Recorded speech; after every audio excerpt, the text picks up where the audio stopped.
I never thought I'd be a widow at 34, but here I am, Elise, sitting at my kitchen table at 7 a.m., trying to get my 7-year-old son ready for school while fighting back tears. It's been 8 months since the accident took Nathan from us, but sometimes it feels like yesterday. The morning light catches on the architectural drawings scattered across the table, painfully reminding me of his talent, which he lost when he fell during his structural survey. For months after Nathan's death, the paperwork and tears kept me awake, and every night I was in a daze. His unfinished design even appeared in my dreams. I honestly don't know how I would have made it through without Eleanor and Robert, my in-laws. They've been absolute angels, picking my son Oliver up from school daily so I can focus on continuing Nathan's work at the firm. I stopped by their place afterward to get him, and every single time I find him happily sketching alongside Robert, who patiently explains the principles of design that Nathan once mastered. "Eleanor, I can't really accept this," I said last week, pushing back the envelope she tried to slip into my purse, my fingers still stained with ink from redrafting Nathan's final project. "Elise, sweetheart, we want to help you," she insisted, her artist's eyes meeting mine with genuine warmth. "We know the insurance company paid well, but your family. Let us do this." She's right about the insurance. The company paid out $300,000 after Nathan's death. Between that and my job as a building designer, taking over where my husband left off, we're managing financially. But it's not about the money with Eleanor and Robert. It's about how they nurture Oliver's creativity and support my struggle to honor Nathan's legacy through his unfinished work. If only my own parents were half as supportive. My parents, Diana and Richard, have always made it clear that my older sister Vanessa was their golden child with her practical career in investment banking. Now they extend that same favoritism to her perfectly polished children over Oliver and his sketching. Last weekend was typical. Oliver was excited to see his grandparents, clutching his sketchbook of building designs, but within 20 minutes, Mom was complaining about his drawing. "Why does this building have these curved supports?" Oliver asked, pointing to a modern art piece in their living room. "Could a real building stand with shapes like that? Elise, can't you control him?" Mom sighed, rolling her eyes at the graphite smudges on the glass table. "He's always drawing and asking questions. Vanessa's children never give us this much trouble." Dad nodded, reaching for his tablet. "Here, Oliver, why don't you play some games instead? I downloaded new ones that kids at your cousin's school enjoy." But Oliver didn't want games. He wanted to understand, to create, to connect his ideas with the world. Meanwhile, Vanessa's 3 children sat absorbed in their phones, each displaying the same educational app their mother had featured in her perfect parenting Instagram post. I've learned to bite my tongue. Growing up as the artistic child in a family that valued financial success over creativity, I'm used to these comparisons. Now I stay silent when they praise Vanessa's parenting while criticizing my encouragement of Oliver's architectural interests. At least they help occasionally with Oliver when I have late meetings or if Eleanor and Robert are busy. It was supposed to be just another Tuesday dinner at my parents' house. The warning signs were there from the moment I walked in. Mom made my favorite risotto with wild mushrooms, which she usually only prepares when she wants something from me. Dad was unusually chatty, asking about my design projects, about Oliver, about everything really. They were building up to something. I just didn't know what. "So, Elise," Mom said carefully, arranging her risotto in an Instagram-worthy presentation, "we've been meaning to ask you something. How much was Nathan's life insurance payout?" The question hit me like a physical blow. I nearly choked on my water, my fingers tightening around the stem of my glass as I processed such a direct inquiry about something so intensely personal.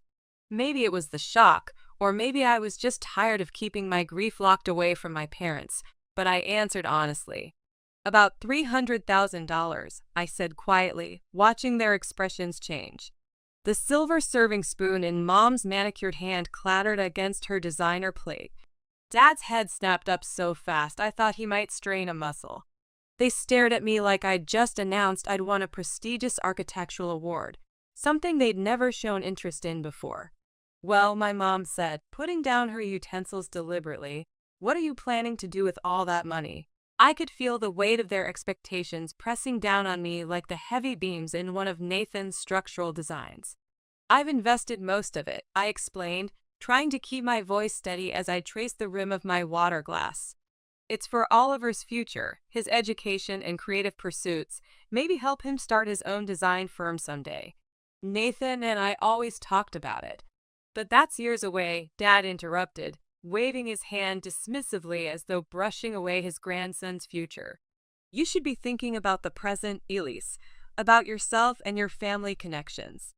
The way he said family connections made it clear he wasn't talking about Oliver. I knew that tone. It was the same one they used when they'd helped Vanessa with her down payment on her showcase home in the exclusive neighborhood, or when they'd funded her elaborate wedding at the country club. You could do so much with that money now, Mom chimed in, leaning forward eagerly, her statement bracelet clinking against the marble tabletop. You could invest in promising opportunities and network with the right people who need support today, instead of saving it all for a creative future that may or may not happen in the distant future. I'm not discussing my financial decisions anymore, I cut her off, my voice sharper than the chef's knife hanging on my kitchen wall. The silence that followed was deafening. They both sat back, Dad's face clouding over with that familiar disappointment I'd seen so many times growing up when my art projects didn't win the right competitions. Mom pressed her perfectly glossed lips together in that thin line that always meant trouble was brewing.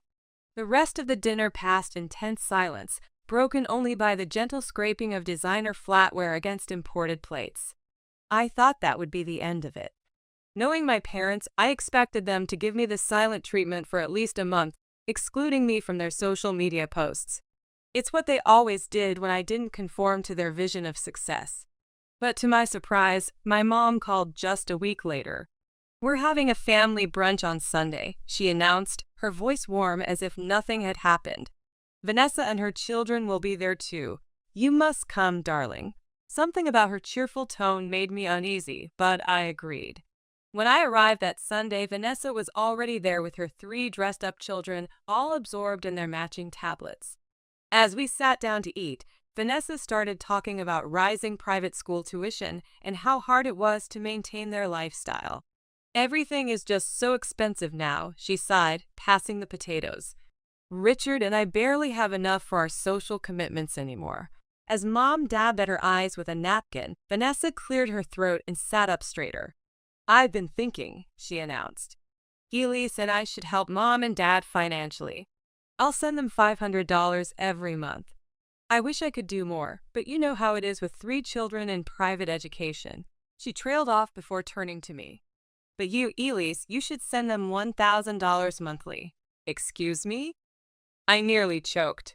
Well, it makes sense, Vanessa pressed on. You earn well with those design projects, and you only have 1 child. Plus, with your situation, you have that substantial extra income now. My blood boiled at her careful avoidance of mentioning Nathan's death directly. I wanted to scream that I was a widow, that I didn't have a partner's income anymore, that the money was meant for my son's future. But Mom was clapping her hands in delight, and Dad was beaming like he'd just made a successful investment. Oh, girls, Mom exclaimed. You don't know what this means to us. I sat there, torn between anger and disbelief. The words of refusal dissolved in my throat. I'd spent my whole life trying to earn their approval, and here they were, putting a price tag on it.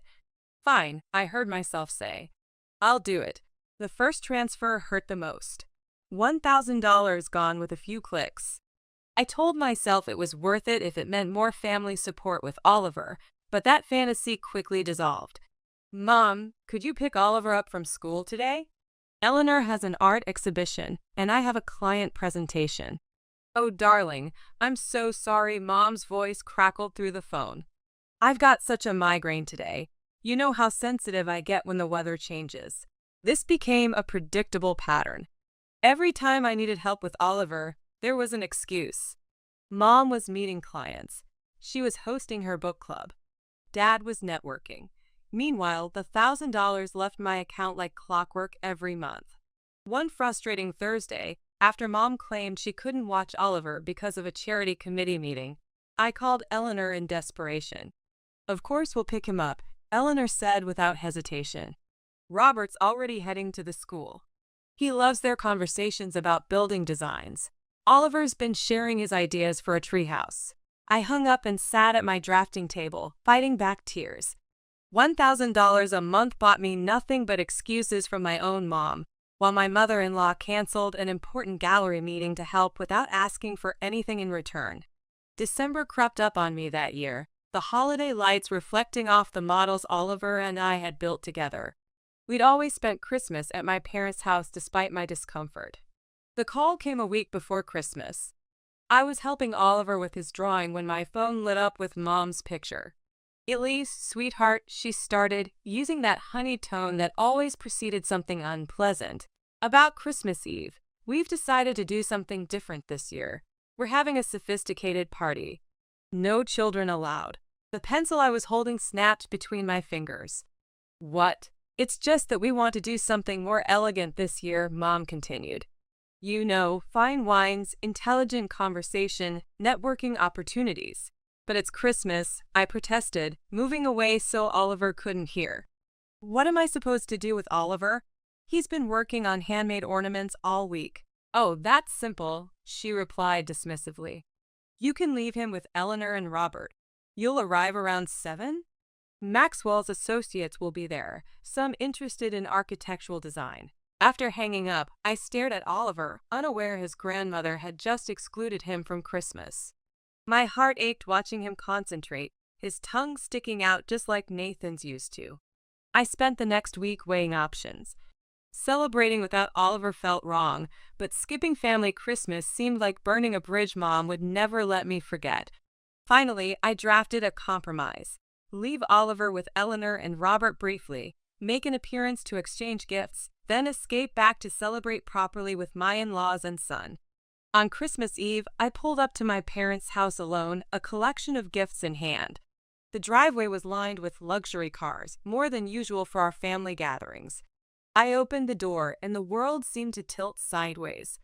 The house was packed with relatives, but that wasn't what stopped me. There, running through the living room with paper crowns, were Vanessa's 3 children. Near the Christmas tree, I spotted my cousin Amanda's children helping themselves to cookies. More children appeared. My cousin William's twins, my cousin Rebecca's teenager.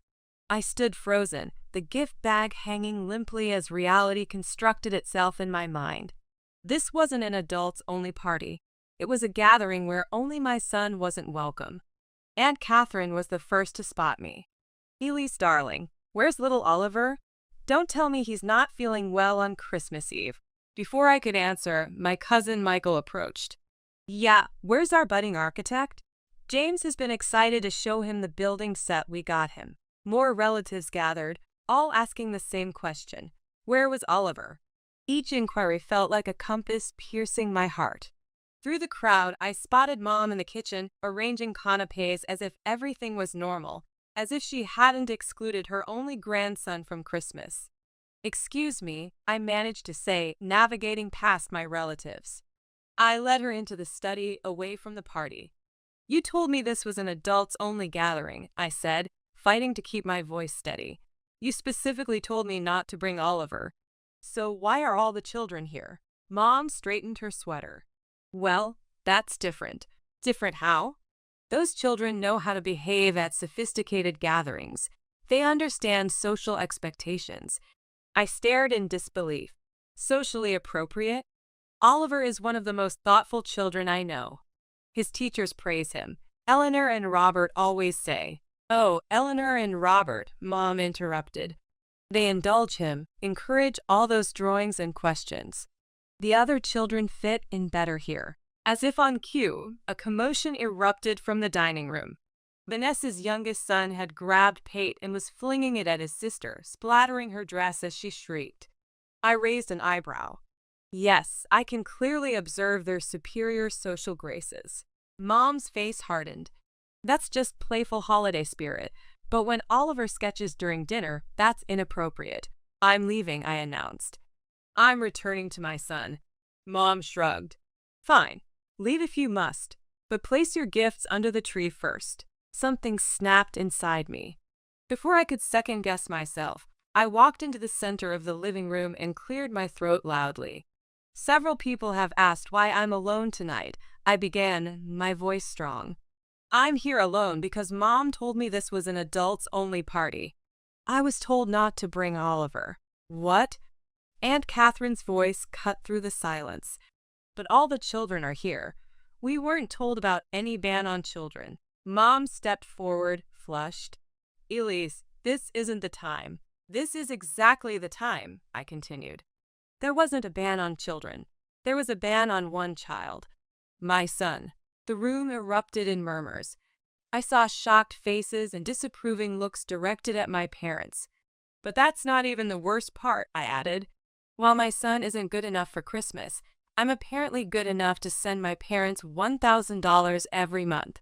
And Vanessa supposedly sends $500. Maxwell's head snapped up. Wait, what? What $500? Vanessa's composure cracked as Maxwell turned to her. I never actually sent any money, she stammered. They asked me to say I was so Elise would agree to help them financially. Aunt Barbara's voice rang out. You defrauded your own daughter out of thousands while treating her son like an inconvenience? That's unconscionably low. I raised my hand for silence. From this moment forward, I will no longer be financing your lifestyle, and I won't be maintaining any relationship with you or Vanessa. Without waiting for their response, I walked out, leaving the gifts by the door. The sound of it closing behind me felt final, like the end of a chapter that should have finished long ago. Mom shrugged. Fine, leave if you must. But place your gifts under the tree first. Something snapped inside me. Before I could second-guess myself, I walked into the center of the living room and cleared my throat loudly. Several people have asked why I'm alone tonight. I began, my voice strong. I'm here alone because Mom told me this was an adults-only party. I was told not to bring Oliver. What? Aunt Catherine's voice cut through the silence. But all the children are here. We weren't told about any ban on children. Mom stepped forward, flushed. Elise, this isn't the time. This is exactly the time, I continued. There wasn't a ban on children. There was a ban on one child. My son. The room erupted in murmurs. I saw shocked faces and disapproving looks directed at my parents. But that's not even the worst part, I added. While my son isn't good enough for Christmas, I'm apparently good enough to send my parents $1,000 every month. And Vanessa supposedly sends $500. Maxwell's head snapped up. Wait, what? What $500? Vanessa's composure cracked as Maxwell turned to her. I never actually sent any money, she stammered. They asked me to say I was so Elise would agree to help them financially. Aunt Barbara's voice rang out. You defrauded your own daughter out of thousands while treating her son like an inconvenience? That's unconscionably low. I raised my hand for silence. From this moment forward, I will no longer be financing your lifestyle, and I won't be maintaining any relationship with you or Vanessa. Without waiting for their response, I walked out, leaving the gifts by the door. The sound of it closing behind me felt final, like the end of a chapter that should have finished long ago. Sitting in my car, I pulled out my phone and opened my banking app with trembling fingers. With a few precise taps, I canceled the monthly transfer to Mom's account. It felt like removing a structural flaw from a design I'd been struggling with for months. Suddenly, the whole building could breathe again. The drive to Eleanor and Robert's charming craftsman home seemed to exist in a strange architectural space, both eternal and instantaneous. When I pulled into their driveway lined with homemade luminaries, I could see Oliver through the warmly lit window, carefully helping Eleanor decorate gingerbread houses with intricate structural details. The sight of him, completely absorbed in creative joy and genuinely loved for his talents, brought tears to my eyes that blurred the festive lights. We spent the rest of Christmas Eve with Eleanor and Robert designing edible architecture, singing carols around Robert's old piano, and watching Oliver's eyes light up as he helped Eleanor arrange a miniature Christmas village with properly scaled buildings. This, I realized as I watched my son carefully position tiny structures with the same concentration Nathan used to show, was what family truly should feel like. The next morning, while Oliver was still asleep surrounded by the architectural building sets Santa had brought, my phone rang softly. It was Aunt Barbara. "You should probably hear how everything unfolded after your dramatic exit last night," she said without social preamble. "After you left, it was like watching a poorly constructed building finally collapse." Uncle David stood up and announced he couldn't remain in that house another minute. Then Aunt Catherine and Uncle James followed his lead. Pretty soon everyone was collecting their coats and children. I listened as she described how the relatives had departed en masse, not even bothering with the customary social niceties toward my parents. Some had apparently made deliberately audible comments about manipulative financial schemes and family disgrace as they walked out into the night. "And Maxwell?" I asked quietly, thinking of my brother-in-law's shocked expression. "Oh, darling, he was absolutely furious. Gathered his children immediately, informed Vanessa he needed substantial time to reconsider their marriage, announced he was taking the children to his family's vacation home for the remainder of Christmas." Vanessa was completely falling apart, her perfect image shattered. Diana and Richard were attempting desperate reputation management, but the structural damage was already beyond repair. I could hear her take a deep, satisfied breath. "I need you to understand, Elise, we're all firmly supporting you. What they did to you and Oliver, it's genuinely unforgivable and structurally unsound as a family design." After hanging up, I sat on the window seat of our partially renovated home, processing everything like reviewing a complex blueprint. My phone started lighting up with notifications, carefully crafted text messages from Mom, Dad, and Vanessa. They all contained variations of the same hollow architectural elements. "We sincerely apologize. We were completely wrong. Please communicate with us. We can provide explanations." I read each message once with an architect's analytical eye, then archived them without responding, like flawed designs not worth saving. The week between Christmas and New Year's passed in a peaceful architectural flow. Oliver and I spent quiet, creative time with my in-laws, designing miniature buildings together, watching classic architectural films, and enjoying the simple authenticity of being with people who truly appreciated our creative spirits and unconditionally loved us both. Then, on New Year's Eve morning, the doorbell chimed throughout our home. Through the peephole, I saw my parents standing on my porch, clutching a large, elaborately wrapped package. "Elise, we know you're there," Mom called out, her voice muffled through the door. "Please, we simply want to talk." After a moment, I opened the door but stayed firmly in the threshold. They appeared diminished somehow, like a building that loses its imposing presence when viewed differently. "We brought this for Oliver," Dad said, extending the package. Through the paper, I could see the logo of an expensive electronics store. "He doesn't need it," I replied firmly. "Please, Elise," Mom stepped forward. "We recognize we were wrong. We're truly sorry about how we treated Oliver and the financial manipulation. And we want to make it clear," Dad added hastily, "this isn't about the money you were sending us. We truly feel terrible about everything." I studied their faces, searching for authenticity beneath the surface. "Are you sorry because you understand your actions were wrong or because everyone now knows what you did and won't speak to you?" They exchanged a glance, and in that brief look, I had my answer. "I think you should leave," I said quietly. "I don't believe you, and I don't trust you anymore." "But we're family," Mom protested, tears welling in her eyes. In the months that followed, I maintained my boundaries. I didn't answer their calls or texts. Vanessa tried reaching out too, but I blocked her number. The money I had been sending to my parents went into Oliver's education fund instead. The remarkable thing about removing toxic elements from your life is how much space it creates for better relationships. Aunt Barbara invited us for Sunday brunches. Uncle David welcomed us for garden parties where Oliver could share design ideas with his cousins. Everyone included him, asking about his interests and encouraging his questions. "Mom, why does Uncle David's garden pavilion have those angled supports?" Oliver asked one afternoon, sketchbook open. "Those are cantilevers, buddy," Uncle David answered, explaining load-bearing principles that had Oliver captivated and sketching eagerly. I watched my son flourish with the attention of family who wanted to understand his creative mind, not suppress it. He called Eleanor and Robert Grandma and Grandpa now, and they remained our foundation through every challenge life presented.